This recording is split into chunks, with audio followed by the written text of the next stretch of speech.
Sucio Talk podcast. This is Reissue episode número dos. I'm sorry, número tres.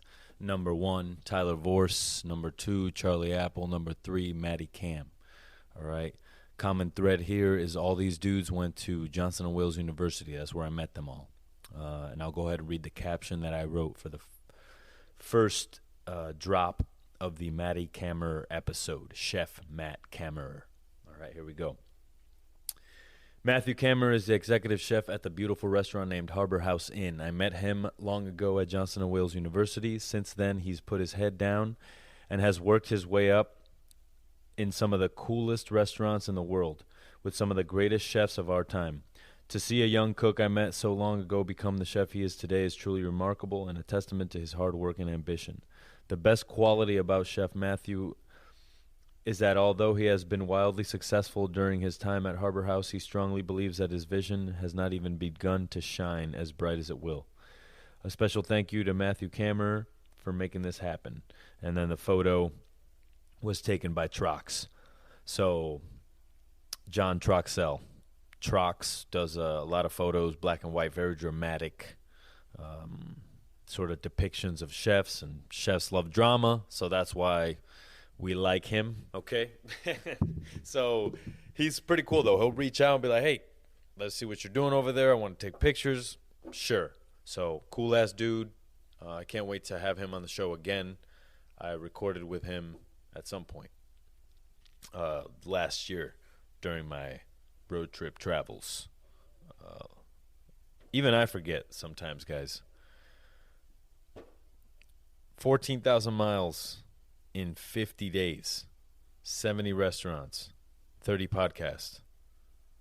That all between October 10th and December 5th. I think that's when I came back to the Bay. So, very happy. Might seem a little repetitive from the last intro I did, just because I'm doing them all on the same day. I'm just trying to get these episodes out to you guys. Shout out to Scotty Davis. He hit me up. He was looking for the episodes. They weren't quite up on Spotify yet. Now they are. I'm finding out that when you upload the video onto the platform, it takes that much longer to then put it on Spotify. So the premieres, I want them to be at 10, but just to ensure that the video is ready by 10, I'm going to drop them a little bit earlier. So if you set up the notifications for the podcast, you might be able to hear them a little bit earlier than 10 p.m. I'm still going to advertise 10 p.m. as the drop date on Mondays, but I want to make sure that you guys, I communicate properly what's coming out, when it's coming out, and then have that as sort of the deadline. But if you set up the notifications, you'll probably get the show a couple hours beforehand. So it's a little hack for you Sucio Talk out there, Sucio Talkers. You know what I mean? I don't know what to call you guys. Sucio Mob, Sucio listeners. I don't know. You tell me. What should I call you? Sucio Hive? Email, suciotalk@gmail.com. Again, still working on the website.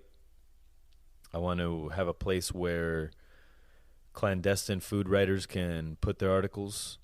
We know where all the pop-ups are. We know who the pop-up chefs are. We know where the websites are, what's going on in the Bay Area, and honestly, all the U.S. So hopefully, I can get that up and running. Just very slow at it because, again, I'm just kind of inept when it comes to computers. Inept. I like that vocabulary word right there. But other than that, chilling out here, learning to look at the camera, learning to not touch my face. So learning all these things, taking all advice with a grain of salt, So this podcast is possible because of you. Listening, supporting, being those people for me. Sometimes when I get down on myself, I'll get a text message from one of you guys telling me how much the show means to you.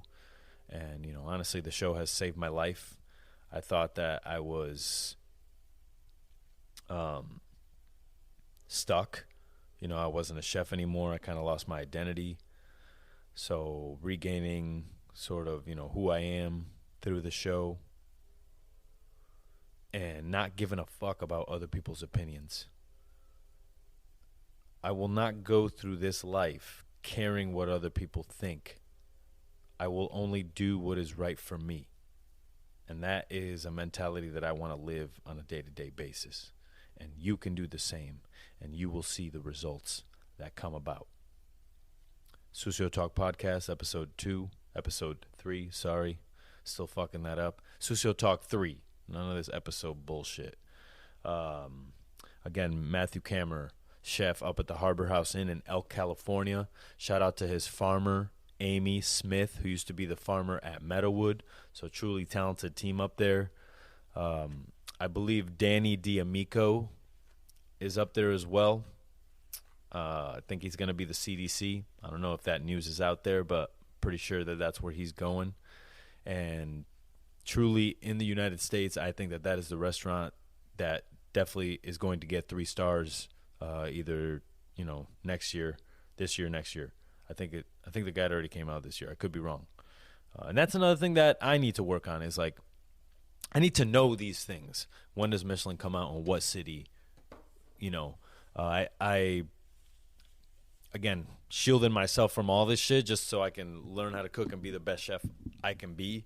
And I sort of,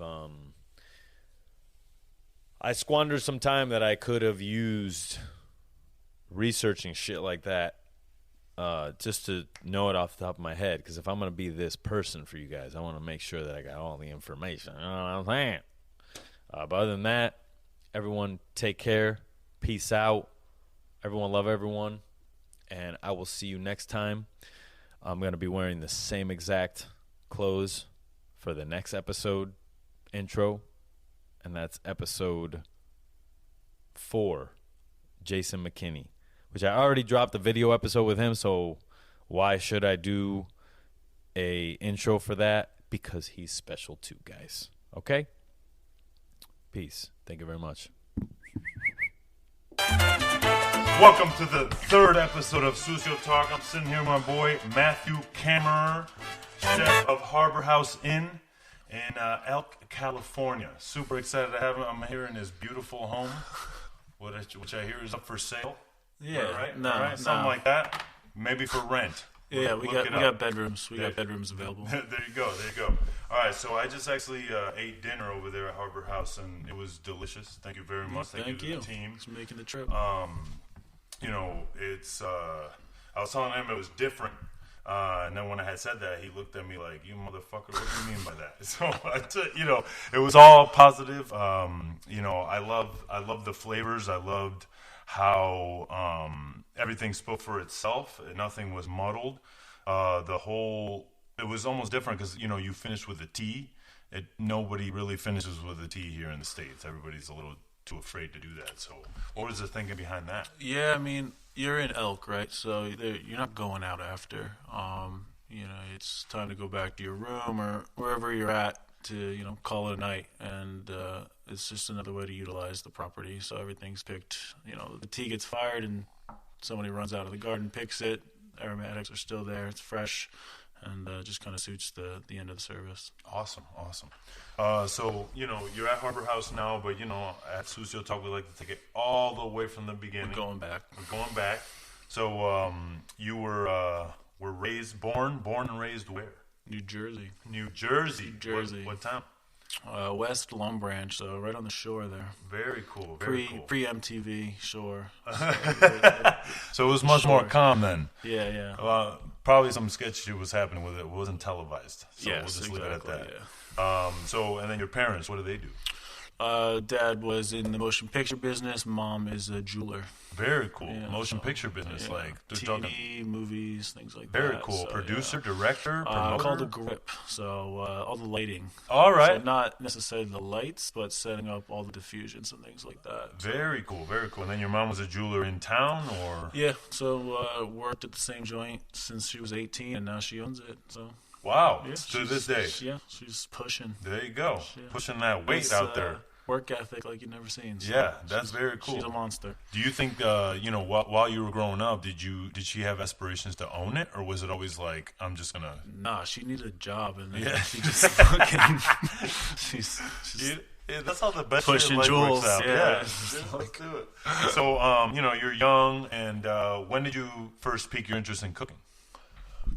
Man, cooking. So I think it was without even realizing food first.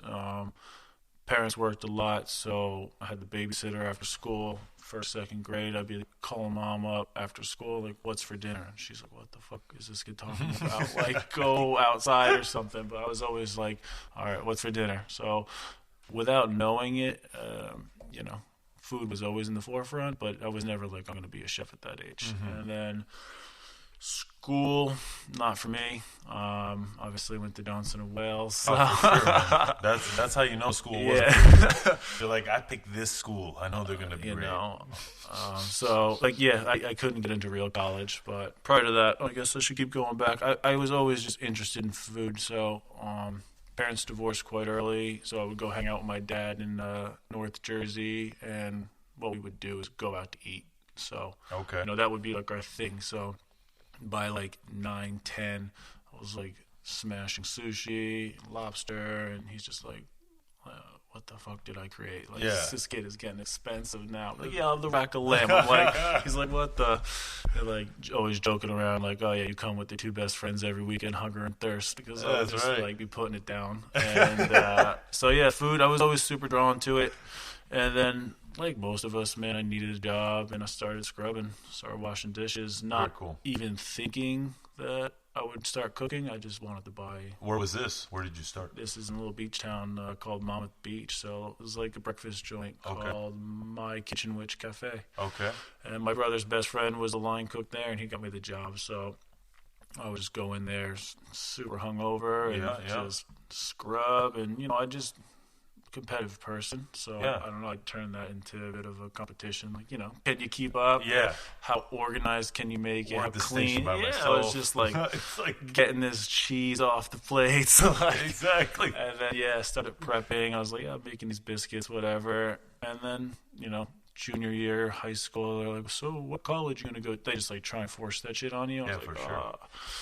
Who doesn't need SATs? Because I fell asleep for them. So didn't do too well on those. And Johnson & Wales didn't really require those. Exactly. So I'm going to culinary school. That's the same reason I went. Yeah.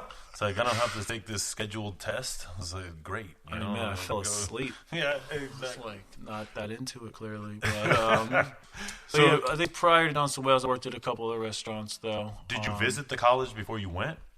Or did you just say, I'm going? I think I went for... No, I don't think I went. Might have. But and then... I didn't really have a choice. I was like... I hear you. Did your parents have a hand in you going to college? Or were they like, we don't care if you go, whatever? They were kind of on, like, you should go. Yeah, you should go. Yeah. Same thing with... they kind of forced that shit on you. I hear you. In high school and stuff. And now, luckily, it's like, not everyone's brain work... Like, not everyone's brain. So we're finding that out now. I saw an article the other day. It was like, no homework. Homework's bad. And I was like, where was this article when I was going to school? It's like was it the Bruce Lee quote? It's like, if you ask a goldfish to climb a tree, it's going to think it's stupid for its whole life. So it's like, I didn't know he said that, but all right. I'm always quoting the water one. Jesus. So you go to Johnson & Wales, and you lived in South Hall. I lived in East Hall. Yeah. That's when I first, was see you Pat around Ballinoid's sleeping in that room right now. No way. Yeah, he's sleeping. You know what? I was just going to ask you where that dude's at. He's sleeping in that room. All right. What is he doing at your house right now? He works at the Harborhouse. Oh, no way. Okay. I was like, no. One of my questions was, do you still keep up with any of your friends? Yeah. I guess so. Yeah. So who else other than Pat? Keith Garman. Wow. He's the chef for the Boston Bruins. Okay. Yeah. So. Holy shit. Yeah, I mean Zappelli and Sean. Yeah. Zappelli. The whole road there. Zappelli's in Maryland, right? He's got his own. What's his restaurant called? I don't know the name of it. He's starting an empire. So shout out to Tom, you monster. Tom Zappelli, monster. It's the Italian stallion right there. The last time I remember hanging out with him, you were there at his house when he lived on that hill. Yeah, it was like a one-way hill. Yeah, for sure. Just drinking beers, chilling out. I remember drinking a ton of beers before ice carving class. Yeah, exactly. We made the shittiest frog. I'm always at the fucking party going, for sure. So, you get to Johnson & Wales, and at this point, do you know you want to be a chef for sure? Yeah, so prior to that, I worked at, the nicest place in my area, which is, not saying much, right? But it was a David Burke restaurant, and, I got my hands on the squeeze bottles and the microgreens. Got to do some it was busy and shit, so I was kind of feeling it. And then, I got to class and stuff. I was like, oh, cool. I'm in. Like, this works. It's crazy how, like, not the food gets you first, the lifestyle gets you. Yeah, totally. It's like the staying up late, the meeting crazy-ass motherfuckers. Yeah, I think I was just like, these people are fucking nuts. Yeah, and this is like, I belong here. Yeah, and they like me. Yeah, they're like, I'm in. Yeah, nobody else has liked me ever. It's just like, I don't fit it anywhere. Totally, I was like, I can see myself doing this. I could not go to work 9 to 5. If I didn't care about it, my first trimester at Johnson & Wales was academics, and I had a 1.8. Oh God. Yeah. So that's where, like, if I don't care about it, I'm not gonna do it. Exactly. No, I hear you, man. So same was high school. Just did not do well, but they're kind of like, just get out of here. Yeah, just do it. Yeah. Get them out of here, bare minimum. No, I had academics the first trimester too. Failed biology. Like, I can't. What's her name? Pfeiffer. Yeah. She was hard, man. Yeah, dude. She was hard. Supposed to do reports and stuff. There was, like 5-page reports. I'm like, no, I don't think so. The weekend started on Thursday. So already we were at a disadvantage for school. Their fault. Yeah, it's their fault. Monday through Thursday. What do you want? Thursdays. You know what I mean? So you go to school, and then did you work anywhere during school? Yeah, so what I do, Cook and Brown, which was, I helped open up Cook and Brown, which kind of changed my life. But, freshman, sophomore year, I was just partying a ton. Like, that was my focus. Yeah, dude. Partying. I mean, that's all we cared about. I didn't even know what a real restaurant job was. All I knew was school, culinary. And, Cook and Brown was an institution. When you first started working there, I was like, oh, he's working in the best restaurant in town. It was cool. Like, at that time.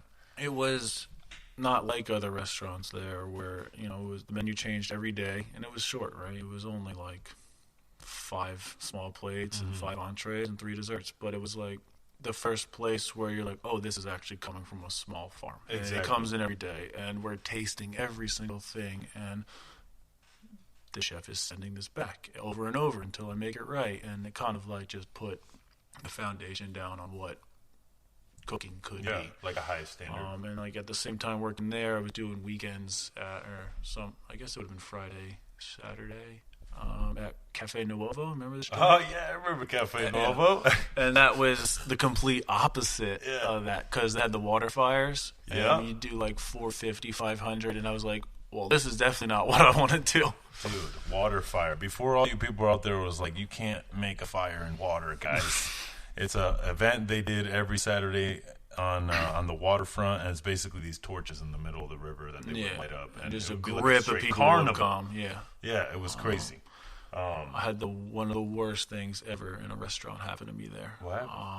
I was working cold side, and they had like all your 9 pans were out, on the bench in front of you. So there's like 27 of them, and all the plates were above you. Oh. And I had a tiny chef coat on because there was no more. And I went to grab a plate, and my elbow got caught in the sleeve. And at like 5 o'clock, right before opening, I dropped like a stack of plates over 29 9 pans. Mashed all over your mise en place.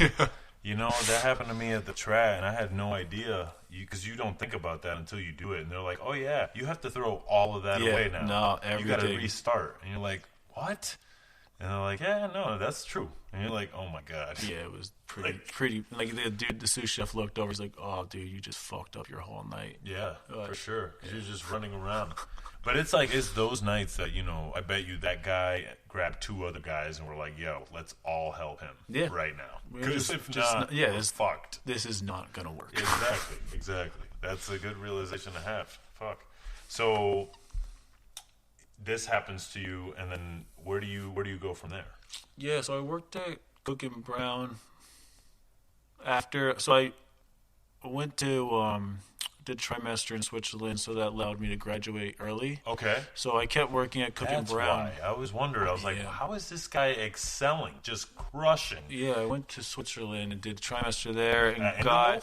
No, it's just like it's called DCT. Okay. And it was like a culinary school, and you just got to go there, and it counted as a trimester year, so you got to leave early. Okay, very So cool. I just stayed at Cook and Brown for maybe 2 years, year and a half, and it was a really small team. So I became sous chef and was basically like running the restaurant. And I was like 22 years old or something like that, and I was like, okay, next step. Like I'm ready to take it to the next level. So the chef Nemo Bolin, he worked in Boston for a long time and had connections up there. So got me a stage at Number 9 Park and then Mentone, Barber Lunch restaurants. Yeah.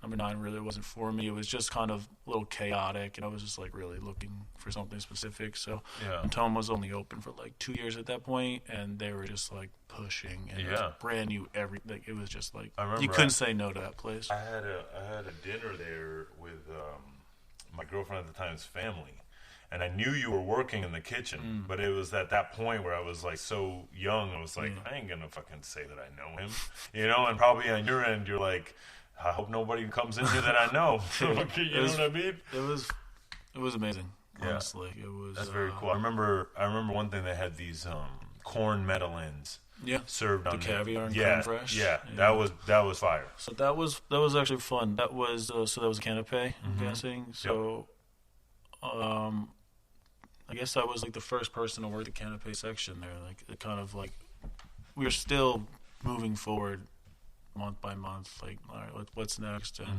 it was just I feel super fortunate to be in that restaurant at that time because everyone was just pushing each other. It was aggressive, and people would want to get in fist fights, and it was just like fighting each other for the perfect bunch of chives or like the good shallots for your brunoise, and like that all that shit was like the most important thing ever. Yeah, and it's like, you fucking touch my chives, I will kill you. I mean, that sort of competitive line cooking, I feel like doesn't especially happen in Boston. anymore. If you've never been to Boston, somebody will bite your fucking head off. For sure. Hey, fuck you, motherfucker. I know how it is, man. It's the Northeast. That's a strong mentality. It's not because it's dark 8 months out of the year. Combination of New Jersey and Boston was.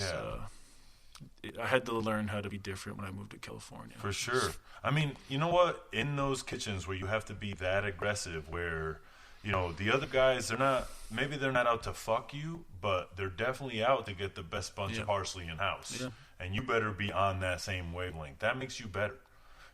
Regardless of anybody nowadays saying like, oh, well, that's a little negative or that's a little aggressive. At the end of the day, it's like you're playing a sport, which is like you're trying to be the best team in that sport, So that's it was an amazing restaurant for sure. Yeah. Now, after you left there, did you move up past the canapé station there? Yeah. So I went canapé to it was a proper brigade. So each section had their chef de partie, their sous chef, their entremet, and then their commis. So everyone started as commis, and then it's kind of where you go from there. So I went commis to canapé to chef de partie, garde manger to fish entremet to fish de partie, chef de partie. Wow. So that all happened just under 2 years or something like that. And then, long story short, they wanted me to be sous chef, and I was like, no, it's not the time. I gotta learn some more shit. I gotta learn some more shit. And for me, what was missing was vegetables. So I was just like, I need to learn more about vegetables. They were kind of an afterthought in this restaurant. It was like a child of 11 Madison Park and a French Laundry, or per se. Yeah. And it was like, all right, luxury and truffles and caviar. And, the vegetable part of it was just an afterthought. And I was like, where am I going to learn this? So I wanted to travel, wanted to go to a restaurant with, big farm and things like that. So I started looking. What did you find when you started looking? Dunkeld, so the Royal Mail Hotel out in Australia. So prior to that, though, somebody had gotten me. Actually, it was Hazel Wetmore. Okay. Wow, Hazel Wetmore, no way. Whoa, you're bringing them back. Yeah, she got me I Attica, or I guess it's called Origin, but the Attica cookbook. Okay. And I was just like, what the fuck is this? I need to go here. So I emailed them every single day for like months. Nothing. So I was emailing them, and then Ben Sukel of Birch told me about the Royal Mail. And I was like actually like way intrigued in that. So at that time, you knew Ben Sukel. Mm-hmm. I had no fucking clue that guy was until years after. Now, Yeah. where was he in all this? He was working for Matt Jennings, no? at this point, I think he had opened up the Dorrance. Okay, Yeah, gotcha. so okay, after. It's probably the Dorrance pre-Birch. Okay. Yeah. Wow. It's a guess, so sorry if I fucked that up. No, I it's think all it's good. probably proper, yeah. So yeah, I was just talking to him about traveling and stuff, and he told me about the mail. So while emailing Attica like a psycho, I started sending I know him. Ben Shuri too. He's the calmest, most gentlest guy. He's so like, what chill. is like fucking want here? Yeah, and then so the mail was like, yeah, come out. I was like, cool, I'll just try this, and then still kind of attack Attica, but some. The fuck? You hear that, people? That's my alarm. It means wake the fuck up. Wake up this time. You know, sometimes you take a nap. You know, work is never done. Ever. So yeah, long story short, get accepted to the mail. If you don't know about this is like my introductory to remote restaurants. This is like 4 hours outside Melbourne, Okay. in the middle of nowhere. The town is very similar to Elk, probably same population, which is like 250. A post office, a general store, Yeah. and that's fucking it. And up until this point, you have been working in cities. You've been Yeah. going to school in Providence, so you were not used to this. Yeah, I was taking the bus out there, and I was just like, am I on the right fucking bus? Like, this is... Yeah. Like, every time we pulled over for a stop, I was like, I hope this is not it. And then we finally get there, I'm like, this is fucking it. Yeah. And there's just, like, imagine tumbleweeds. Like, that's what's happening. Yeah. Worked there for a while. Dan Hunter was the chef. You would probably know him now of Bray. But massive gardens, just kind of like that natural style of food. It was an amazing experience. But 4 months into that, he announced his departure. So I was Okay. like, I'm not gonna stay Yeah. out here. How long was he had been out there? Like 7 years. Oh, wow. So it was like So he was it like, was an amazing time to restaurant. move. Yeah, and Okay. like so it was so boring that I started offering my week. Like we worked hard. Like we started in the morning at 7, picking everything for that day. So that was my first introduction to like, okay, pick it and hours is on the plate. And I was like, well, there's no going back. There's from no- this. exactly. This is it. So basically on my weekends though, we lived in this like cabin, 2.5 miles away from the restaurant, down a dirt road, no TV, like nothing. So I started to do these pop-ups with the next chef from there in the city in Melbourne on my weekend, just like work.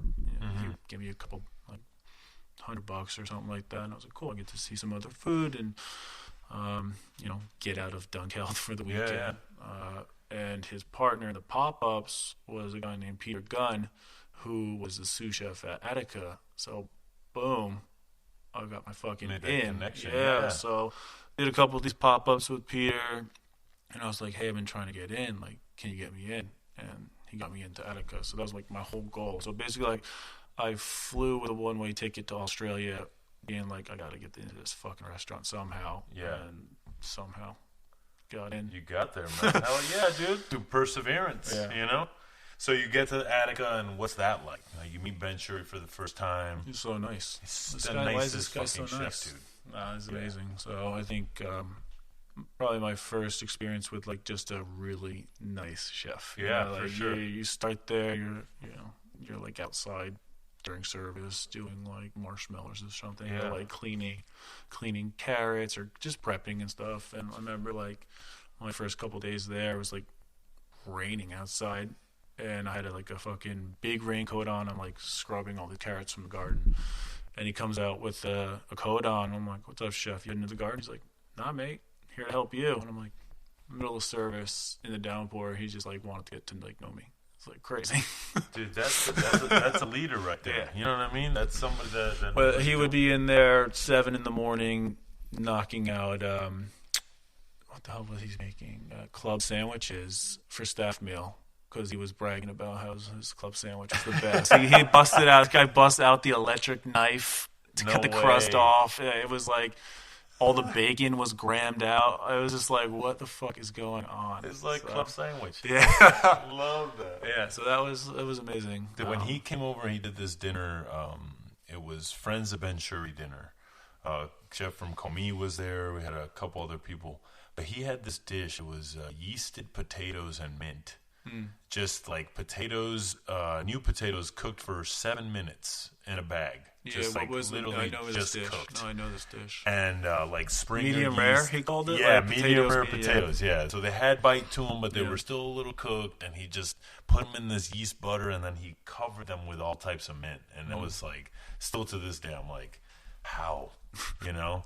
Because I've tried to do it over and over again. And I'm like, it's probably the type of potato. It was like this Virginia roast potato they use for the. I don't know if I'm allowed to say that. Right, it's famous. But, something like this, right? For the potato cooked in the earth, it was grown, and it accepted moisture different than other potatoes. Exactly. So you could steam it covered in dirt, and it would cook like perfectly all the way through without any variance. That's wild. So when you're there, you're cleaning carrots. When did you move into the kitchen? Maybe like a couple weeks. Okay. So I ended up with like the best job there. So I would like, it was almost like, I'm not gonna call myself a tournant, but like I ended up spending. So in Australia, when you work somewhere, you can only spend 6 months, and he was kind enough to pay me. So thank you. So I was getting paid, and basically my visa only had 6 months left anyway. Yeah. So basically, after a couple months, I was like, I would work starters, and then I would just follow the service through the kitchen. So I would just be like, so we're end up on pastry. Are we talking about one seating here? Two seatings. So we just like do all the snacks and the starters, and then kind of just follow the push. So for like the way my mind works, that's like the best. Exactly. I just like want to be in it the whole time. So yeah. There's nothing worse than being on a station and you're like, oh, I'm gonna get hit in half an hour. Yeah. And then it all comes in like 20 minutes, and then you're like, that's it. So you worked there 6 months after that. Unfortunately you had to leave. Yeah. What was that like, kind of transitioning from there? Was So Ben sad to see you go? Did he want you to stay? I don't know. I was just like, I'm trying to remember. Australia's it's cool, but it's fucking expensive there, man. Okay. Like, you can't even, like, I was like walking to and from work because, staging and stuff. Like, yeah, I was getting paid, but I was like sharing a room with someone and living in hostels, and I was just like, all right, I'm ready for the next thing. So I was just like pretty ready to go. While there, though, I met this guy named Jeff Downs, who had done the Ryugen thing already, and kind of like put me onto it. So I do a year in Australia. I get to work at these tube restaurants, like the vegetable thing. I'm like, okay, this is fucking awesome. Like, this is the standard now. What's next? Fish. Why the hell am I going to do that? Clearly, you weren't going to go to Japan. For sure, yeah. So got to connect into Japan. So send some emails to Ryugen, and to go to the branch in Tokyo, the 3-star. They wanted me to go to Hong Kong first and stage for my stage. And I was like, so you had to stage for a stage? yeah. Okay. I mean, I know it's hard to penetrate Japanese culture. Like, they do not let you do anything. Yeah, I mean, it was pretty. I mean, I was into it. Yeah. Like Hong Kong for a month. They're the 2-star there. Where did you live in Hong Kong? They put you up. Okay. So I don't know. Like, I mean, it's expensive restaurant, so I get where the money's coming from. They flew me there, and then flew me to Japan afterwards, and like put you up for housing the whole time. Damn. Yeah. Must have felt like a straight baller. I was like, I'm rich. They need me. No, it was just like, all right. I thought I was moving to Australia for 4 months, and as the story goes on, you'll find out that wasn't the case. But you know what I mean? Like, doing this whole like staging thing, you meet. It's not even about the restaurant or that chef. It's the cooks you meet. It's where you learn everything, man. Like, the guy standing next to you is from wherever, and he knows a better way to do this. And it's like, it's the most important thing that you could do is be accepting to, every day in your environment, who knows what. learning things, taking things in, and not like, because there's a lot of people that do stars and they're just like, oh, I'm just here because it's the number 2, and they don't learn shit. Yeah. But if you were there to really take it in and appreciate not just like the restaurant but the culture, it can completely change you. For sure. So, well, that's sad. You know, when you hear the stages go out there and it's like, it's a number just 2. the name game. Yeah, It's just like, come on, man. and you like know? I felt when I went out there, I was a decent cook. You know, I had good knife skills, and I understood heat and temperatures, and you know, I had a good foundation, because you meet so many people that they can't fucking cook, and there's 15 stars on the resume, but they've never worked a section. They don't know how to organize it, and you know, they're just kind of playing themselves. Yeah, I know what you're saying. So, how long was your time there? So, 3 months at Ryugen. Okay. Yeah, so it was like... Was it the language barrier? Was that... Yeah, there's like no English. Yeah. So, you know, eventually... So the first week, 2 weeks, you stand in the corner and just don't fucking touch anything. And after the first week, most of like the Western people just don't come back. So, because you didn't get to touch anything? Yeah. Okay. So you just do the dishes, stand in front of the fridge, move when it's time to move, and it's 14 hours a day and 6 days a week. And, you know, and then eventually someone hands you like a bunch of Mitsuba, and they're like, cut this. And you cut it. You don't fuck it up. And like that's your job for like a couple days. Okay. And then you get another job and another job. And like by the end of it, I was doing like quite a bit of prep. And yeah, I like learned a ton. And like my chef de partie, like, you know, he would like kick me and like get mad at me and shit. But like he respected me. Yeah. Like, because he was just giving me like, by the end of it, I was doing like a lot of like most of his fucking work. You know, I just like was able to really take it in and try and understand and like show them respect, show him respect by, okay, I'm gonna try and learn the name of my ingredients, and I'm gonna learn what everything is called, just so you know you don't have to try and tell me something in English. You know, so just be engaged, anticipating his needs. Yeah, and show up. You know, show up with the commies in the morning and be there early and just work my ass off. Every single day. So by the end of it, he's like, you should stay. And I'm like, it doesn't work like that. Like, again, the visa thing. So being American, if you don't know this, you get 90 days.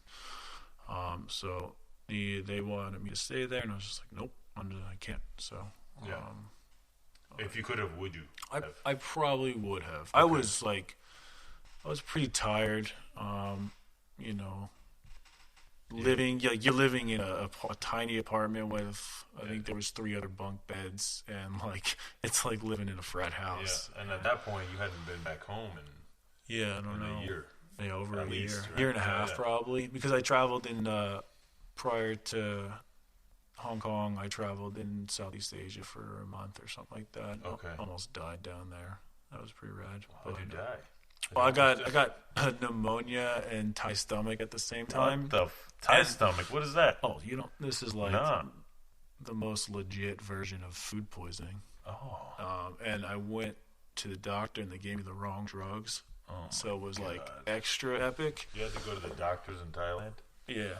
And then like, I was like gonna die. Yeah. So I had to like get myself to the hospital. I showed them the drugs they give me. They're like, "Oh fuck no!" Like hook me up and whatever. Yeah. But I was just like, "All right, I'm done with Thailand." So. Little Thai stomach. Go on your pneumonia. way. It was like the Thai New Year. So like they like have parades and they just throw ice water at each other. So you're like you're partying all day, staying up, whatever, and then like covered in ice water, and then like the sun goes down. It actually got like pretty cold, and then it was just like my body's just like, you're done. Yeah, fuck you. Yeah, fuck man. I know how that is. So you finish your time there, and then what? Do you go back to the States? No, I went to Belgium. Now how'd you get that? Did you work that out while you were in Japan doing Yeah, just like I was always looking for the next step because I knew obviously like the visa's gonna run out. What's next? And I was just like really looking for a restaurant where I could spend some time in, you know. And I thought like this is actually the same guy, Jeff Downs. We became really good friends because we lived out at the Mail together in that cabin, and we were just like got super close. He was out at Indewolf. Okay. So he's like, "Hey, we need people. Come on out.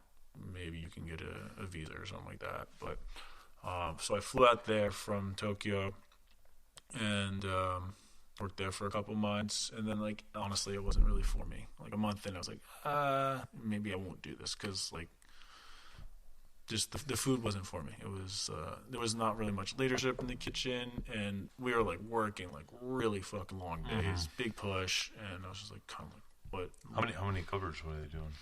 I mean, on the weekend, you do 40 for lunch, 40 for dinner, and it was like 18, 19, like 22 courses or something. Jesus. So it was like, and it was like mostly stages. There was only a couple shift parties, so it was pretty unorganized. Yeah. Just like you just had basically after a while, those places, the stages sort of become the line cooks. I was like running cold side as a stage like a month in, and then like I started like working on the grill, and I was like, I'm basically a chef de partie. Yeah, exactly. I'm like been there for 2 months. Like, I was on a month in. I was like, hey, like Kobe, like I need to get paid or I gotta go, because I was like really pretty fucking poor at this point after Japan. Yeah, and, for like, sure. And he was super kind and gave me some money every week, and so I stayed. Cool. Hell yeah. How was working for him? He's a rock star. It was fun. Yeah, he's cool. He's wild, man. He's a fucking. The way he thinks, he's a fucking wild man. He's always moving. He's like a true artist, where you can give this guy the same mise en place, and he can play it like 30 different ways. Yeah. And you're like, okay. Yeah. Yeah, he did. He's like during service, it's really fucking fun with him because he's like running. He doesn't want anything to do with the pass. He's just running around cooking shit. And that's for me, awesome. like I've adopted some of that. Like I don't really want to stand on the pass. Like I want to run around and cook and be involved. And be involved, yeah. So see, that's where I'm at now, because I charter rope mostly at the pass. Like that's what once dinner service hits, you're like, you have to expedite. It stays on. I stood there and said yes or no to every single plate that went out, and it was just like life. It was like soul sucking. Yeah, after a while, you're like, horrible. I can't do this anymore. So. The good thing about Charter Oak is that there is times where you do go back and cook, depending on who's in house, or and you do have an opportunity to serve and talk to the guest, which is kind of cool. And then. So you leave into Wolf, right? You get done with your time there. You go back to the States at this time? Yeah, because I'm like, it's been 2 years. You haven't seen your mom. You haven't seen your dad. You're like, yeah, like in 2 years, I'm living out of suitcase. I don't have insurance. I have no money. I'm a fucking wreck. And it's like, man, you got to get your shit together. So back to the States. For sure. Now, did you go straight home and take a little time off, or did you just go right back into working?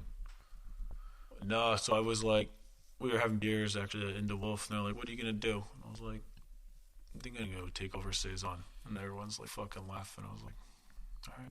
Yeah, fuck you. Watch me. Exactly. That's awesome. So yeah, I was emailing. I got a stage. So another one-way ticket to San Francisco. Cool. Did you have anybody to stay with when you came out here, or was it just like, whatever? Yeah, no, I just came out here. Yeah. Okay. So I was just like figuring it out. Yeah. And then did you? How many days of staging did it take you to get the job? Just 2. 2. Yeah. Gotcha. Like I was like, this better work. Yeah, exactly. Because this is all I got. Yeah. So it works out. You get the job. How long after that do you have your own place? Or you? That happened pretty quick. Okay. A couple weeks. Gotcha. I lived out in Portola, which is like, man, it's pretty far. Not that far out, but when I first started there, I was making like no money. Yeah. It was like they were like way overstaffed. We were barely working, and I was like, "Fuck, dude, I don't know if this is gonna work." How many covers a night were you guys doing? Early when I started there in 2015, it was pretty slow, to be honest. It was like some nights would be like 22, and then you do like 40 on the weekends. Yeah. Was it always that fire cooking? Yep. Okay. Yeah. So always that style. That's why I wanted to go there. So I was like, cool. Because you got fish, you had vegetables. Yeah, like I knew I wanted to cook with fire, like kind of early on, like Boston early on. I was always kind of drawn to that. Yeah. And that's the reason I went into Wolf. Royal Mail kind of started this whole remote hotel thing for me. I was like, there's something here. Yeah. And then into Wolf was this natural style of cooking, the fermentation, a lot of fire cooking, and again, another small hotel remote. And then I was like, all right, I want some refinement now. So let's go to Saison, where there's this fire element. When I got to Japan, I was like, well, this just fucking makes sense for me. Yeah. The simplicity, the cleanliness of the food, the technique, and just like the purity of flavor. So I was like, okay, this is kind of my focus. Yeah. So Saison, from what you read, right, I've been there. It's kind of like mashing all these things up. The refinement, it's 3 stars. It's fire cooking. There's this, this Japanese ethos involved in it. So I was like, well, that's where I want to work. So it was Brooklyn Fare or Saison. Okay. So you hadn't had your 2, and you were like, I'm gonna make this work. Now, did you stage at Brooklyn Fare at all? Or? No email back. Okay. Hey, you missed out, all right? You missed out. Your boys out here, Michelin Stars, Brooklyn Fare. What up? Matthew Kammerer. You missed out. So you're at Saison and now Skeens. Is he there all the time? Do you see him? Nah. What's going on? Early on, no, he wasn't really there. So who's the CDC? Who's the guy in the kitchen doing So it would have been, there's 2. So there was 2. It's Scott Clark. So shout out to Scott, Dad's Luncheonette down on Half Moon Bay. All right. Still best friends to this day. And then on the other side was Johnny Ortiz. Okay. Who has a shed project in New Mexico. All right. So those are the 2 guys. And then a little bit after that, a couple months later, Chris Blydorn started to work there for a little bit. So Birdsong. Okay. Yeah. And then, did you move up the stations quick? Did you end up Yeah, working so on? everyone starts as a commis, which was fine. And then, so they introduced this like tasting counter next door. So it was like 8 seats or something like that. Big bucks. And, it was just like Josh cooking in theory. Mm-hmm. And so I was a commis, and he was still calling me the kid with the glasses at this time. I love the 3-star. It's okay. I got called a rapist for 2 years. I had these huge glasses. He's like, yeah, so get the kid with glasses over here. So that was like my first introduction to Josh. It was like I was basically one of 2 other people that were in this little counter with him cooking for 8 people. It was like this massive menu, like luxury, like it's kind of buffoonery. Yeah. But during those dinners, the sous chef Johnny hurt his knee, so Josh had to go back to Saison. So we stopped doing those, and Johnny was I guess you can call him like a saucier, but they called it like hot side sauce. And so Josh took that over, and he brought me as his commis to help him. So I was basically Josh's commis, which, if you can imagine, it was pretty intense. Sure. He's like, here's everything. Yeah. Prep it. Yeah, exactly. So what time did your day start there? He let me come in whenever I wanted. Oh, he was just like, when you're given those keys, you're like, okay, I'll be here at 6 a.m. I was like, Exactly. He's like, yeah, but he was like, okay, you gotta start bringing it back now. So Yeah. every day he would like show up a little less, a little later, and and after a little while, it was just like kind of my station. So without even realizing it, that station is a sous chef station. Mm-hmm. So after like, I think only like a month and a half, I was working a sous chef station at Saison. Yeah. I was just like kind of got super Just fortunate. do it, yeah. Just fell right into it. And then like 6 months in, I became the sous chef. Very cool. So very it was cool. like just working super hard. And Did you now at that point, being sous chef at a place where Skeens is busy, he's got other restaurants, you're basically the chef. No, like sous chefs are that early on. It was probably a year and a half before like I was the chef. For sure. So I was honestly not that into the restaurant, and I was like, okay, like there are some things that I wasn't really that into, and I was talking to Scott, and I was like, hey man, I might leave, and he's like, just wait. Yeah, because he was gonna leave. He's like, you should wait. Yeah. So basically, at that point, he was the chef, and I took over for him. So I like kind of walked up to Josh at the one day before service. I was like, hey, I'm gonna run your restaurant, and he's like, okay, it's gonna get really hard. It's like, all right, let's do it. That's amazing. Yeah, it's gonna get really hard. All right, cool, done. Conversation. Now you're the chef of a 3-star in fucking San Francisco. So, well, you were there when they had 2. No, right? so like You I had started like maybe a month after After they got the third one. yeah. Oh, wow, okay. So at that point, like the game So they were was just like, they were just like stepping up their game. That's for what I sure. mean. Like when I started, they were way overstaffed, and I was like, this is like I'm not really doing that much. You know, I'm always happy to be a commis and learn new things, and you know, I love picking herbs. Actually, it's like the zen, and very therapeutic. I really enjoy that stuff actually. But you know, I didn't want to do that forever, and luckily I got called out as the kid with the glasses and pulled next door. 'Cause, you know, I'm working hard and things like that, and you know, I guess it's easy to see that. For sure. So I got fortunate, yeah. Yeah. So you're running this kitchen, and were there any challenges becoming manager? You know, because at some point you're a cook, and you're on the same level as everybody. Yeah, then yeah, you of become a course. manager, and it's like, now I got to fucking listen to this guy. Yeah, You know what I mean, it's just the turnover there's so high. So it's easy. It wasn't that bad Okay. because people. I mean, I've seen hundreds of people come And and they just go. walk in and be like, okay, you're the C. They don't know any different. Yeah, like the no show is a normal thing there, and like I think that was like a fortunate thing for me. Yeah. Now looking back on it, For because sure. in that restaurant, every day had the opportunity to be the worst fucking day. Whether it's like certain VIPs or you know, it was every day was the worst fucking day. There you go. You heard it here first, ladies and gentlemen. The worst like fucking day. I was just completely robotic. Like you could not hurt me. Yeah. Just like I hear you. No soul. I was just like You're just doing it. Yeah, it was fucking nothing mattered. Yeah, I hear you. I hear you, man. Sometimes you get in that mode and you're like, you sit down and think about it. You're like, I gotta go. Yeah, like, the Like, fuck am my I fucking doing? soul is being sucked out of me as we speak here. So when did you realize that? And when did you say, you know, I gotta get the fuck out of here? Probably during one of these Sonoma dinners. Okay. You know, I was like working like so you do these dinners and it was like it's a guaranteed 24-hour day. I did one. It was like a 42. Just didn't leave. Yeah. Just literally Open the restaurant up for the next day. Exactly. Just And I'm just get kinda back like- at 4 a.m. You're like, let's do it. I just started prepping the next Yeah, one. So you might you, as well. you drive all this shit to Sonoma and come back or whatever. So I was like, what am I doing here? So I was spending time up here on my like one day off. I would drive up here, just kind of like. Did you have friends up here, or did No, you it just was say, just hey, like- I'm going to just- go up there, check it out? Didn't even know it was here, right? I was just driving north, like, get out of here. Get me the fuck out of San Francisco. So I just like started to get really drawn to it.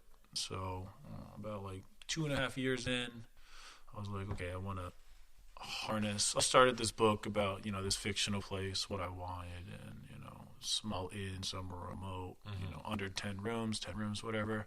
Grow food near the ocean. And I just started driving around the state and down in Santa Barbara, and then I went up to outside Portland, kind of check out that area up in Washington. But this area was always like number one. Prominent, Yeah. So, Did you do any sea foraging then? Or were you just kind of driving? no, I was just driving Okay. and like immersing myself in this place. So, yeah, I was just spending some time up here, and then put my notice in. I was like, hey, like, you gotta find someone else to do this. Like, he's like, all right, give me 6 months. And I was like, fucking hell. 6 months? Yeah, I was like, fucking. Did you give that to him? Yeah. There you go. You know?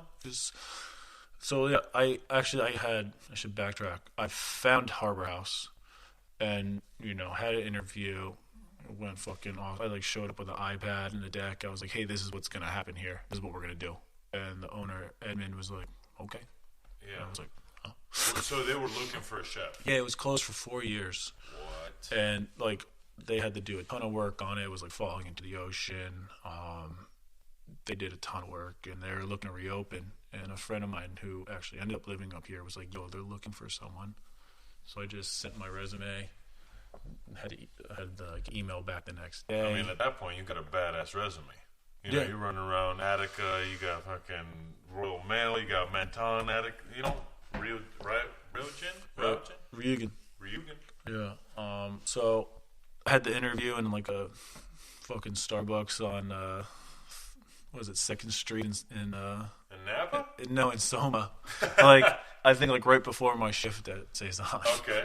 So presented the deck, went over it, you know, had a tour of the place. And I walked in and I just started fucking laughing. I was like, holy shit, like this is what's in my book. Yeah. Like this is it. You had already talked about to yourself. So that's why like I was in this interview, I was like, this is what's going to happen. Because like it wasn't like, oh, go see this hotel and then trying to figure it out. It was just like, I got there and I got right to work. And it wasn't like, oh, what should we do? How should it feel? I just knew it all.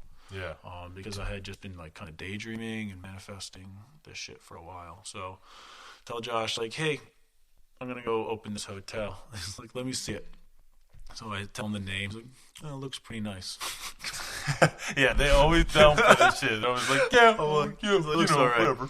So he tries to get me to stay or whatever, and like says all this stuff, and I was like, nah, man, I'm gonna go. He's like, all right, you gotta give me 6 months. I'm like, fucking shit, man. Like, go back to the owner of Harborhouse. I'm like, hey, I need 6 months, and he was cool. He's like, all right, fine. So like after service at Cezanne, I was fucking driving up here and shit. Do some work in the morning and drive back for prep. And that was just like pretty fucking intense. Yeah, for sure. For like 6 months. I was coming up here on my day off and like trying to meet potters, and I would just like go into the building and like sit.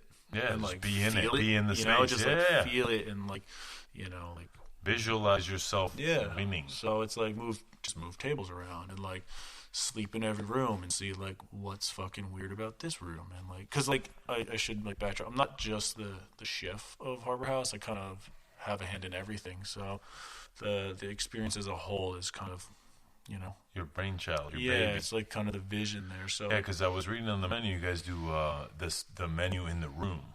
Yeah. Right, the in-room menu. Mm-hmm. That's pretty cool. So that happens. How do you work that out? Like, you know, do you walk into the room, or are you laying the food out outside? Yeah, like right now with COVID, we set a tray up outside and we place it down, take a couple steps back, and kind of walk them through it. Okay. But usually you would walk in the room and, you know, set it up and okay. walk Oh, so you guys were doing this before COVID? Yeah. Okay. A little bit. There you go. So, yeah, I mean, like, there wasn't even grass at Harborhouse when I got there. We spent 3 months, like, outside. I was buying, like, you know, like rocks for the pathways and building garden beds and planting lawns, and like, okay, then we have a month to move inside and buying like tissue boxes and toilet paper holders, exactly, like literally making it a place, you know, buying rugs, and like now I'm a fucking designer, so really kind of like having a hand in everything, which I think has been really rewarding. Yeah, it's for like, sure, man. It's nice to not just do food. Exactly. You're literally curating the experience for the entire place. I like to cut the flowers and do like, you know, everything. Yeah. You know, it's been pretty. Now, do you have anybody that you consult with for that, or are you I want this? This is the way it's going to be. Yeah, part of my like contract was I need 100% creative vision, and I you're not going to tell me what to cook or what to do, or you know, and he signed off on it. Cool. It's pretty rare, so I feel super fortunate. What's his name? Edmund. Yeah, so Edmundjin. Yeah, so you were telling me a little bit of history about Harborhouse. Yeah. 1916, built by the company that operated the mill in Elk. So they built it to kind of showcase what redwood could look like as an interior design, because it was only used for exterior building. So not just did they walk you in and kind of show you the beauty of it, but it overlooked the entire operation. Mm-hmm. So it was kind of like a showmanship of their product, but also like used for a house of entertainment. Wow, that's crazy. So up until this point, how many do you have in your kitchen? During service, there's 4 of us, and then we have a position that we just made probably a month or 2 ago. That's like homie during the day and then dishes at night. Okay. So that's been really, really fantastic addition, because like We understood, like, we didn't have a dishwasher for a while. Yeah, for sure. I mean, So, up in these areas, these rural it's so areas, hard. it's hard to find a dishwasher because So you don't hard. have a lot of immigrants. And up then, like, you have a dishwasher, and they're, they just don't show up. They don't give a shit. They're breaking all the plates, and they're just not understanding. So we just didn't have one. And I'm like, okay, if we can still execute and we can still operate without a dishwasher, let's hire someone that's going to make the experience better, the food better, instead of just washing a dishwasher. Yeah, Yeah, so, for sure. It's like 2 months ago, I was doing all the dishes during service. I'd expedite, plate, run down, push some racks through, sanitize. Just that was service. Keep doing so it, I had yeah. like just 2 cooks and then me. We got really kind of like low staff for a bit there in the beginning of summer, our busiest time. So it's always been like, just figure it the fuck out. When did you feel Harborhouse like kind of getting that stride? And you're like, your books are full every night. You're getting recognition. The accolades are coming in. I mean, I don't even know if I feel like we're there yet. Well, for sure. No one ever is. Right. You know what I mean? But meaning like, you got your James Beard nomination. Yeah. Did that skyrocket everything I kind think of it happen? started, so the first person to come was this writer from Food and Wine named Betsy Andrews. Okay. And she's just sitting there, and like 3 courses in, she calls me over. She goes, "What the fuck?" I was like, "Whoa." All right. I was like, "Are you okay?" She's like, "You can't eat like this in New York." And I was like, "Oh, like thank you." And she's like, "I want to blow you up." And I was like, "Okay, like sure." Yeah. But not really taking it serious. And then I guess she sent out some messages or whatever, and then Jordana Rothman, who selects the Food and Wine Best New Chefs, came, and I didn't even like put it together. Like, Yeah, you were just like, you were in your grind, man. All you cared about was the food. and yeah, and like she came and she dined, and then like Food and Wine Best New Chef happened in 2019, and like that kind of like pushed it. That's a little cemented bit. it, yeah, for sure. Now, how's that process? You win Best New Chef. They fly you out, right? You go over there, and then you meet all the other Best New Chefs. Do you have to put out dishes at that point, or is it just like photo So shoots? it's like photo shoots, and then you do the Aspen thing. Okay, the Aspen Food and Wine Fucking event. nightmare. Yeah. 12. It's like I cook for 18 to 20 people a night, and I had to do 1,200 portions. If this does not calculate. What? Yeah. So, like grilling 1,200 carrots by yourself is pretty chill. Yeah, for sure.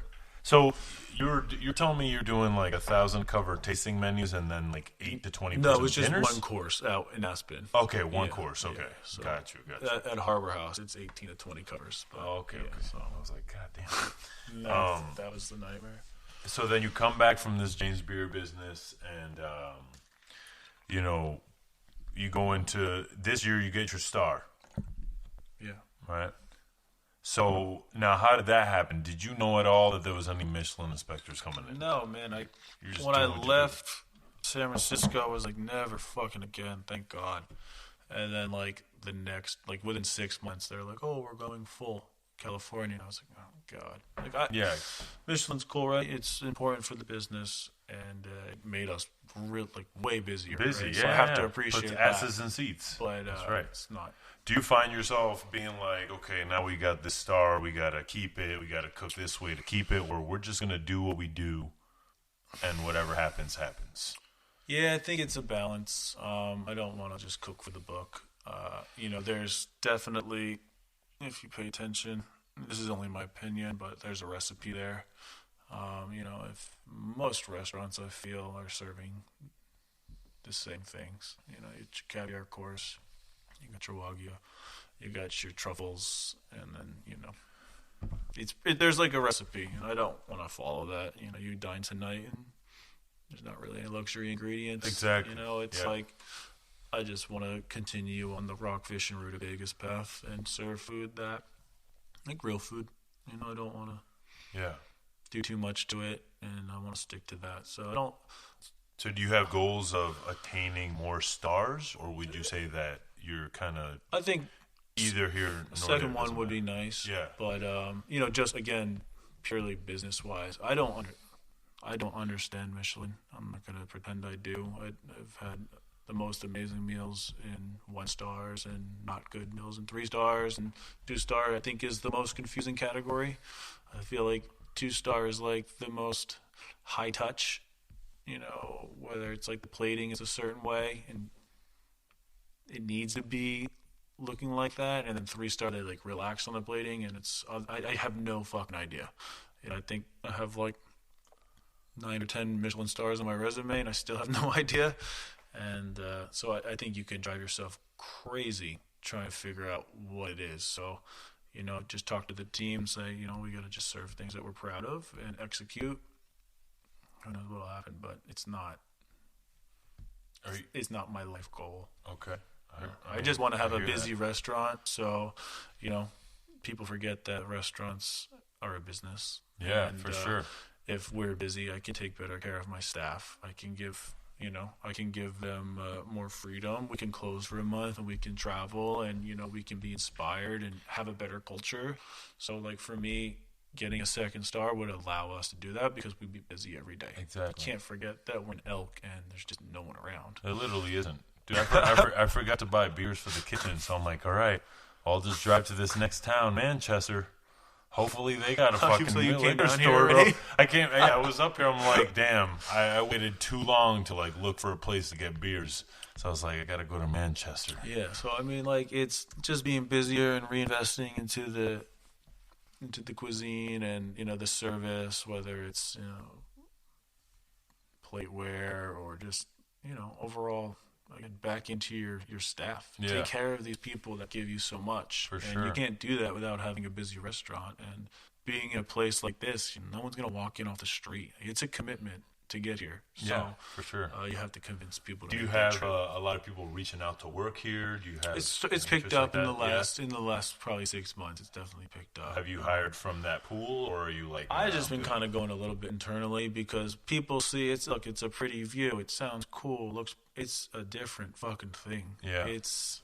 Life is harder here. There's a lot of benefits. Yeah, you live in this beautiful place, and if you can organize your shit, it takes you a couple months, but then you forget all that stuff that you thought you needed. So, you know, if you're a 22-year-old party animal, it's probably not the place for you. I hear you. If you're grounded and you know what you want, you can get a lot out of it. Yeah, there's some people that, you know, will come up to Napa and from New York, and then you know, 2 months in they'll be like, oh, I miss New York. And I'm like, you had to know that this was not like that. Like, you had to know. It's in the middle of nowhere. 200 people in Elk. That's wild. 98% of them are over 65. Oh my goodness. Who knows, man? You might get a line cook out of that. Hey, push it. A little retiree. That's right. So have you seen any changes in your mise en place and ingredients with the seasonal changes? Meaning more so not just like from spring to summer, but you know, drought, a lot of rain. The menu, this is like a daily thing. Sourcing up here, there is no pick up the phone and call and deliver it tomorrow. It doesn't exist. Yeah. So it's like, what can we get tomorrow? Like, I drove into the valley today, Anderson Valley, to get persimmons, and, you know, it's like, luckily there's nowhere to live up here, so the chefs live all up and down the coast, so they can all stop at different farms on the way, or stop at the harbor and pick up fish. You know, if it rains a little bit more, it's like, all right, run out in your backyard and pick mushrooms before you come to work that day. So it's like there's no central purveyor that, you know, we just pick up the phone. It's like, what can we get? And every day is like that. It's pretty inconsistent, which is actually a blessing in disguise because it keeps you engaged. Yeah, you can get whatever you want whenever you want it. I think you can kind of burn out that way. You know, it's like you don't burn out from going too hard. You kind of burn out from going too slow. Yeah. You give yourself a chance to breathe. It's like, oh, this is nice. You get a little stagnant. What's this? So when did you first like want to forage for seaweeds and stuff? Was this always something you wanted to do? No, it was. Yeah, I mean, back at the Royal Mail, we would drive out to the ocean and like the I guess it would be the southeast coast of Australia is literally this area. It looks like it just broke off and went down there. It's all the same seaweeds. There's eucalyptus everywhere. The cliffs are the same. It's like it's sort of where you learned. Yeah, to do this. it's like same sea lettuce. So for me, it just makes sense to like. I don't know if you saw, but there's a path behind Harborhouse that goes down to the beach. I did see that. Like right before you arrived for dinner, I was on the beach picking seaweeds. So it's like the one seaweed that was in the sea cucumber dish. It's only good for like 5 to 10 minutes after being picked, and then it gets like hard as shit. Really? Yeah. So like you eat on the beach, it's soft, and like an hour later, it's like, oh, this is not even edible. Why does that happen? I have no idea. It's rigor? I don't know. Rigor mortis? I don't That know. might be crazy. But yeah, I mean, like being so in touch with the ingredients here is like no other restaurant I've been to where you like your finger is on the pulse. It's like, okay, we're doing this turnip thing or this cardoon thing. This is kind of like it was like a light went off when we were doing this cardoon dish like early on, and it like rained the next day. And it's like, oh, these aren't the same. And now like everything we taste it, and then we decide how to cook it every day. So it's like the menu will change a little bit every day, just depending on availability and what we want to do. Like when we first opened, I was just changing everything every day, and I just like wanted a little bit more consistency, and to refine it a little bit. But that was like it was pretty fun to cook like that, just straight off the cuff. And it still happens for sure. Like we're at lineup just before service, and it's a new dish, and it's like, oh, we'll see what happens, and I'll run it, and don't worry about it. It's like I think you had a couple things tonight. You were like, "What's that?" And she's like, because like sometimes I just don't tell them. I'm just cooking. I'm just cooking during service. Cook and have it. Yeah. Tonight I did it like this, and tomorrow I might do it differently. And I don't want to lose that because it gets you out of bed in the morning. Having that freedom and going back to, you cook for stars. It's like you don't do that when you cook for stars because it has to be grammed out. Like we don't. We don't use recipes. There's no recipes, and it's like the recipe is the spoon bane with 25 spoons in it that we run through it every 10 minutes, and we just taste abusively. And that's the recipe book, Do you find yourself sort of planning for a book at some point? Like a cookbook? Like a cookbook, yeah. Like there actually people have already reached out because I guess it is a unique thing, a unique place. It really is, man.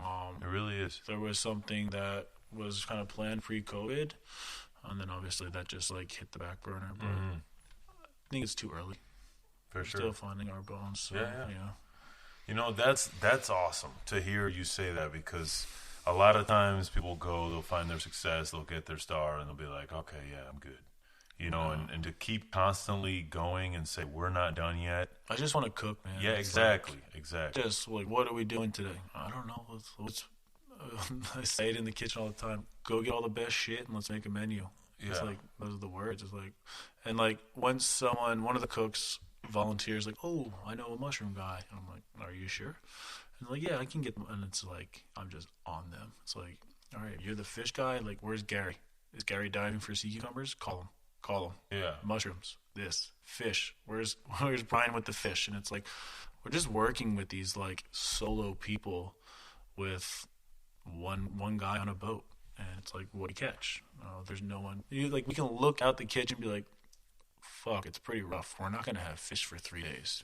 Pivot. We'll go veg heavy. It's like, you only had one meat course, and like, that's the only meat in the restaurant. We don't make stocks and things like that. It's like, your meat sauce is kelp based. It's like just vegetable heavy, seafood heavy, and when you have to pivot, we pivot.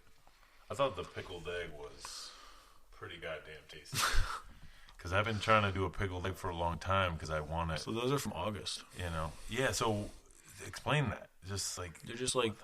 I mean, the egg is still... It's just like almost blanched for 2 minutes, peeled, but obviously the yolk is soft, and then just put in whatever liquid you want. Yeah, and just forget about it. Those are in a miso pickle. Yeah, okay. Yeah, that's what I see. Like little sauce underneath is like a little mirin, saikyo miso, and dashi. Yeah, just to like balance it a little bit. Very cool. Now, are you getting your sort of ideas from restaurants you've worked at? Are you reading anything right now that's I don't read influencing? cookbooks. Okay. I think that there's like a foundation in like lightness and balance of Japanese food. That going back to like Saison, I wasn't that into the food because for me, it was just like coming from Japan, where I fell in love with the delicate balance and like lightness of it. For me, like saison was like fifth gear only, just like full on seasoning, aggressive, Fire, like fuck, like for me everything tasted the same because he does like the saison sauce, and it's like that is the premier seasoning for the entire menu. And again, this is just for me. People fucking love that restaurant, obviously. Like, people go crazy. It's a lot of people's favorite restaurant in the world. But for me, I think maybe just tasting, like, so I would do the tasting every day at 3:45, taste every single thing, and like, I didn't see like a balance throughout the menu. It was just like everything intense as it could be, like just full on. Like my mouth would hurt after tasting every day. I would just get like sick, and I just wanted to, change the way the menu worked. Did you find any kind of? Did you feel any certain type of way while you were eating all that kind of food? Oh, I get super sick every day. Yeah, because like sometimes every day I was just like. And then on my day off at 3:45, I would get sick. Like even not being in the restaurant. That's funny. Like I was like, oh fuck. You know what? I've been getting a lot like of people love the sea urchin toast. Yeah, eat that every day for 2 years straight at the same time. I'm good. That's funny. I've been getting a lot of COVID tests recently. Yeah. So now it's getting to the point where my nose salivates when I'm gonna get one. It just starts like getting the tingly feeling, and I'm like, dude. What the fuck, man? The body's smart. Yeah, it's that and seeing people without a mask, you start looking like, what the fuck are you doing over there? That's awesome. So, is there any new things happening with Harborhouse? What are you working on? What's in the future here? Yeah, we got a pretty large ranch. Like an actual ranch. Awesome. How big? 320 acres. Damn. like a real ranch. You grow some corn, fucking dude. Jesus. Yeah. So the whole idea is to just shrink the footprint as much as we can. There's the idea from day one, but it's just hard to get food here. There's a ton of farms, but fishermen just that you place an order and they're like, hey, I didn't go fishing, sorry. And you're like, what the fuck? Yeah, I know what you're saying. Like, what do you mean? People, they say the artisans. When they say that, you're like, those motherfuckers work when they want to work. Yeah. So I think just overall shrinking the footprint of where our food comes from, like really, understanding the whole process. So we'll do a farm. And then on the other parcel, we'll raise the animals. Cool. What kind of animals are you looking to raise? So we've been serving goat for a while, and like definitely goat, ducks. There'll be a little bit of beef, but just a couple head, and lamb. Very cool. So maybe then like eventually quail. So we can, the meat portion of you probably get 2.5 ounces, 60 grams there, and it's just a taste. Everything's aged in house, and I think you had some leg tonight. Are you aging in any certain way, or are you just hanging in the walk-in? Just like hung. Yeah, just hung. Yeah. We have the dehumidifiers in there, some fans. So, those things pull out a ton of moisture. Yeah, for sure. So, depending on the time of year, the fat content, it's like picking fruit. So, we'll go through the walk-in every day and be like, hey, this is ready, this isn't, this needs more time. And like when you're doing this every day, someone will send up a piece of meat or something like, this is like fucking 2 weeks old. Like, what is this? Yeah. So you try to never get it's like I think that's literally happened like once or twice. But like when you get used to a certain like texture and taste, you kind of like really start to appreciate that. So you don't need a lot of that. And there's always usually a vegetable component to the plate that's just as large as that piece of meat. So it's if we can raise animals, then we only have 2 goats this month.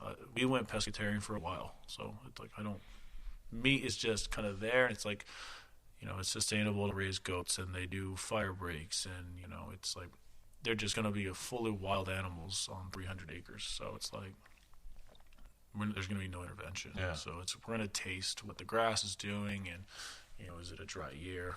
all these things. I think like the coolest piece of meat I've ever had up here was we got this cow just south of Harborhouse, and it's like right on the bluff, and we went to visit the whole herd, and the rancher's like, this is a fucking hermaphrodite. And I was like, what the fuck? What are you talking about?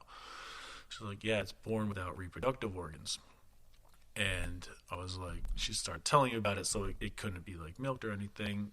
So I was like, well, take it. And what happens there is all the fat for a grass-fed animal is stored in the animal. Nothing goes into the milk. So for a grass-fed animal, it had tons of fat.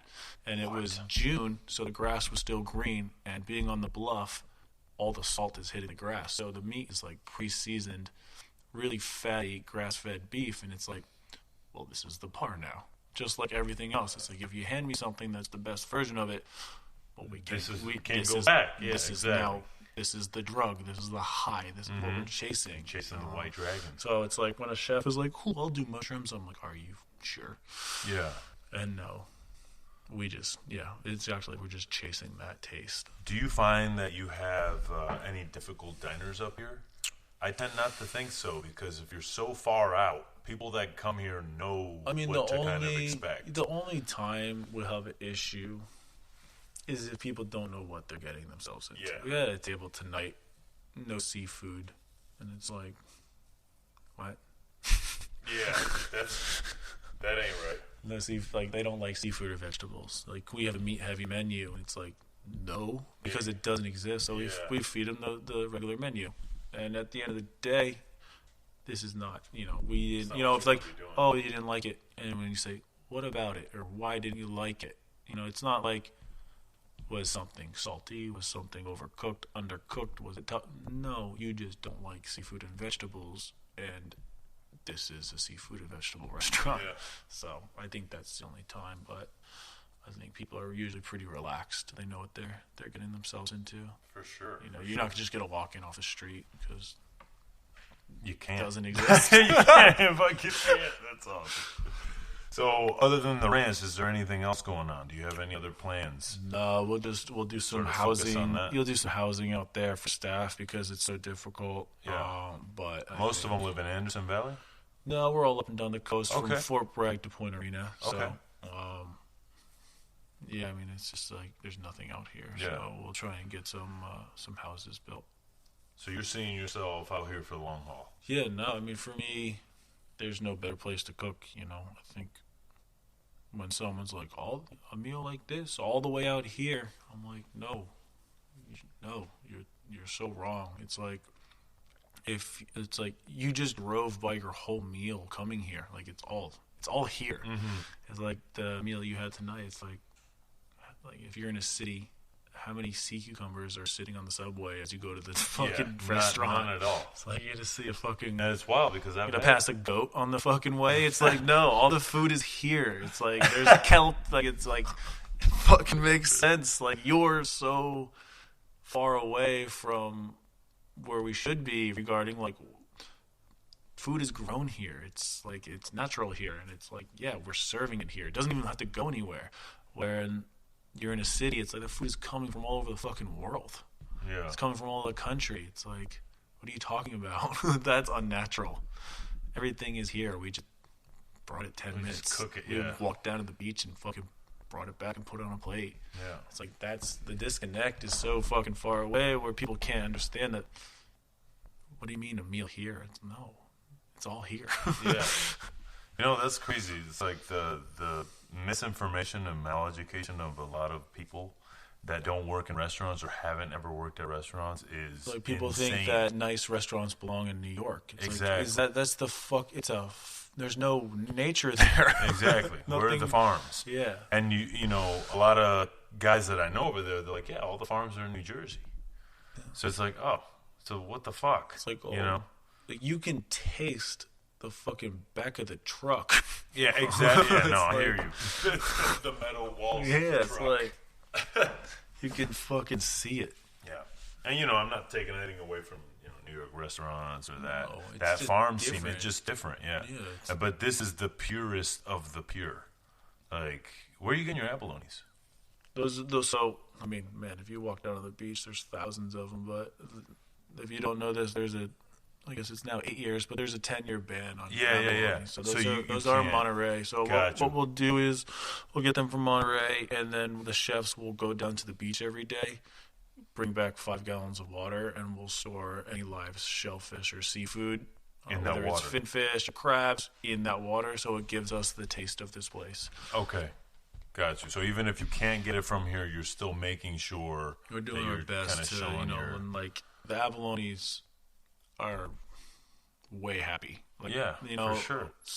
Other restaurants, from Monterey Abalone Company? Yeah, I mean, like other restaurants, they have tanks, but it's like this reverse osmosis water, so it actually has nothing to do with the ocean. All those minerals are gone. So when you put them back in this water and introduce like a bubbler system where it's turbulent and it's like the intertidal zone, they're just far happier. Yeah. And I think like they end up being way softer. What projects do you have going on in your larder? Because I know that you have a guy. Kyle? Yeah, he came over and started the restaurant. Yeah, he was like Kyle's doing all sorts of wild shit. Yeah, I don't know, like misos and Do you guys have a room for that, or we got like this chamber? Like we were growing all our own mushrooms for a while. Okay. How does that work? You can we tented off an area. And you introduce lights and humidifier, and if you just get the blocks, you can have. We were just supporting all our own mushrooms. Okay. So how long did it take? I mean, like once you start getting the room going and it's like inoculated, you can get mushrooms like every 3 days. Really? Yeah, like shiitakes, you could just pump. So we were doing shiitakes, oysters, and we were trying trumpets. Mm-hmm. But shiitakes worked the best, and that person left. But like, that's kind of the thing at the restaurant. It's like we can do anything we want, but don't forget someone has to do it. Exactly. It's like everyone has a great idea until like 2 weeks later, like, oh, this is a lot of work. Mm-hmm. It's like, oh, you want to grow mushrooms? I'll get you what you want to support this project, but be committed, and take it serious, and we can do anything. It's like, there's all sorts of ideas of getting different traps and keeping things in the cove alive and this and that. It's like we have this amazing property. It's like, you want to plant whatever you want, let's go. But you have to water it in the summer, and you have to plant things and make sure that you're keeping up with it. So, it's easy to have an idea about doing cool shit, but are you really going to own that? And I think I'm fortunate right now to have a team of people that are fully invested. For sure. They're working, they're running around in their mornings or on their day off to get fish at the harbor or whatever it may be. So that's very commendable. Yeah, I mean, I feel when you have people. Shout out to the team. I appreciate you. Appreciate everything you do. Thank you. There you go, Maddie Kamm, appreciating the team. Well, Maddie, thank you very much for this. I appreciate it. This is not going to be the last time I talk to you, because I'm sure that you're going to be coming up with some cool ass shit over the next couple months. Plus, I also have to go stay at the hotel, actually, because I need that breakfast. I've been hearing so much about that breakfast that I'm like, I need to go there. It's packed. Because I know I'm literally going to go back and be like, I went to Harborhouse. And like, did you stay? And then people are going to just consider me a failure because I didn't stay. So, but that's okay. Because we got this podcast done. You guys got to know Maddie Kamm a little bit. I got to know him a little bit more. The last time I spent time with you like this, we were eating a foie gras dinner at Gracie's. Whoa. You remember that? Yeah, that was disgusting. Right. Tom Zappelli couldn't make it, so he was like, go to this foie Alternate, gras dinner. Yeah, we're like, all right, cool. Remember that? Fucking Maddie. I think it's probably the last time I ate foie. Probably, yeah, because in California you can't eat it. Although you can import it, you can buy it now, but you can't. I don't know. Everything's weird now. But anyways, so yeah, I want to thank you, sir. And if you want to plug anybody and you want to shout out anybody, go ahead. Just plug the Harborhouse staff. Thank you for showing up every day and being committed and following the dream. So thank you. We wouldn't be here without you. Awesome, man. So check it out, Harborhouse Inn, Chef Maddie Kammerer. 1-star chef. And before we go, you just recently got this environmental kind of award from Michelin. How did that all work out? I think they sent like a generic email out. And there's like, what do you do? I just kind of like told them. And they call you and start kind of interviewing you. And then, I don't know, it just happened. So, I mean, we take it pretty serious. For sure. With like what we're doing and, what our future is. And, it's definitely the reason that, we don't serve certain things from across the world. It's like, you're not going to see the Hokkaido uni or something like that. It's like, what's here, and, let's try and do something special with it and be conscious of what we're serving and where it's from and, what kind of impacts that has on the environment. So I think it worked out. Oh, yeah, brother. But got miles to go. Every restaurant does, so. The work is never done, guys. It should be the forefront of all of us. So. Fuck yeah. All right. Well, Sucio Talk signing off. Episode 3. Matty Kamm. Thank you, sir. Thank you. Kamm. Thank you, sir. Thank you. Kamm. Thank you, sir. Thank you. Kamm. Thank you, sir. Thank you. Kamm. Thank you, sir. Thank you. Kamm. Thank you, sir. Thank you. Kamm. Thank you, sir. Thank you. Kamm. Thank you, sir. Thank you. Kamm. Thank you, sir.